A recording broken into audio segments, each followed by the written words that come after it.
Chaos happened in Ferguson last year. A chaos that the Midwest, this city, had never seen before in its life. The incident with Michael Brown happened August of 2014, where an unarmed Black teenager was shot. When he was shot, and we heard reports about it, it was just, something that we figured would be another routine autopsy. Then, as the reports came in, we began to realize that this was more than just your typical ordinary shooting by your typical ordinary cop. That incident caused a national movement across the country. And I won't say just that incident, but incidents like Michael Brown and others around the country have definitely strengthened what a lot of people feel is a new civil rights movement of our time right now.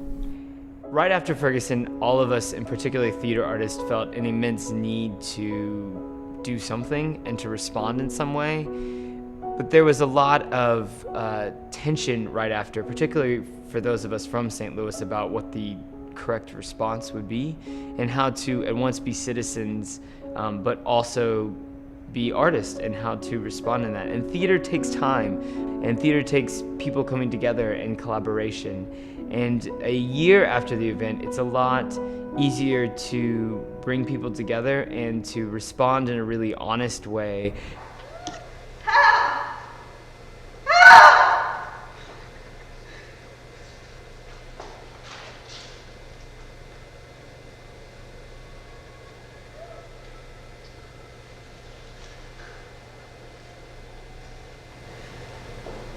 Do you remember when you taught me to fly? Take my hand.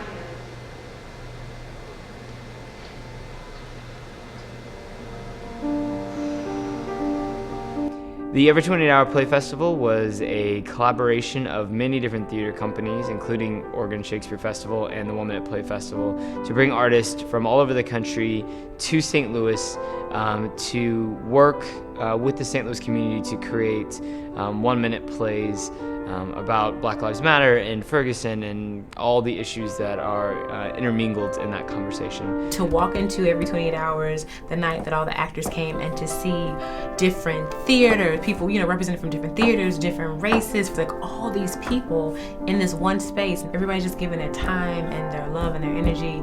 And to me, that was the most powerful thing I've witnessed since living in St. Louis. We will win. We will matter. Even if we stand alone, we will win. So it brought unity, it brought revelation. A lot of my students, a lot of people were like, well, I never thought about this issue in this light. And now I feel responsible to do something in my community, or I feel responsible to create art that speaks to this even further, like what do we do now? And I think Every 28 was a great starting point. Now what's next? And that's what me and the producing team, we're trying to figure out. What do we do with this? This is a great start, but don't leave it here. I think it's important to do the festival or any type of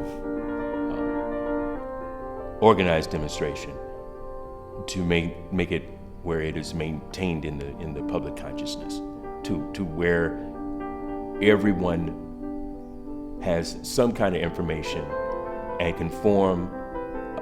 they can form their own opinions. One of the unique things about community-engaged projects like this, projects that are meant to be created within a particular community, is that it's not just about the audience, that it's about the audience and those people participating. We performed at the Delwood Rec Center with people who were performing on stage who had been in the protest and who had walked the streets and who had been out there and who had tasted the gas and felt the pepper spray. And performing for them and giving them a chance to perform is super important. And that is a huge part of why these kind of projects happen. Rest in peace, baby girl. Your grandma loved you. All 7 years we shared. That's what we wanted the audience to get out of it, was an awareness that These are St. Louis and artists at large from all over the country who are coming together to perform and to talk about this issue, and that as a St. Louis audience, people are listening and people are talking, and there is a lot to be said right now. The goal was to talk about the statistic of every 28 hours and to hear different voices from every side of that. There were monologues about, from like police officers' perspective. There was monologues about, mothers, black mothers who've lost their sons. There were monologues about, being black in America. There are white people that want to be allies or don't know what to do or don't know how to help or, so we wanted to get everybody's voice in this project to look at all sides and then leave people to walk away and process all of that information in their own way. I just want to make it clear that the goal was to hear everybody and have everyone listen to everybody and be an agent of change once you leave that space. We are hereby on indefinite strike. Try talking it out for a while instead. Signed, the Bullets. We're clearly not over them. They're not done. They're not finished. The issues are not played out yet. But a year later, we can talk about them in a way that was really hard to right after. A year later, it's much easier for the St. Louis community to have a theatrical representation of the conversation that we've been having for a year and will be having for many years to come. And giving ourselves that space, I think was important for me and was important for a lot of other artists as a way to process what we were feeling and then respond in kind.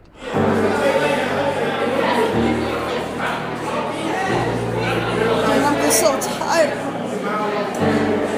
I'm so tired. So I just wanted to as an artist to give my input. But I didn't expect that I would feel what I'm feeling right now. And I'm just feeling a great sadness.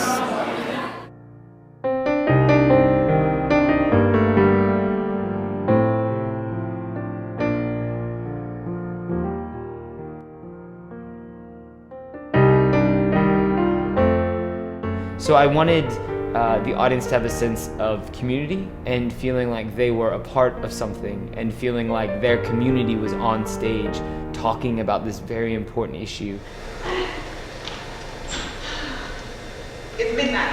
Happy 2009, dude. Do you think the world's better now? It is. We still make them remember, though. I heard people put teddy bears on the street after they killed them, so... yeah.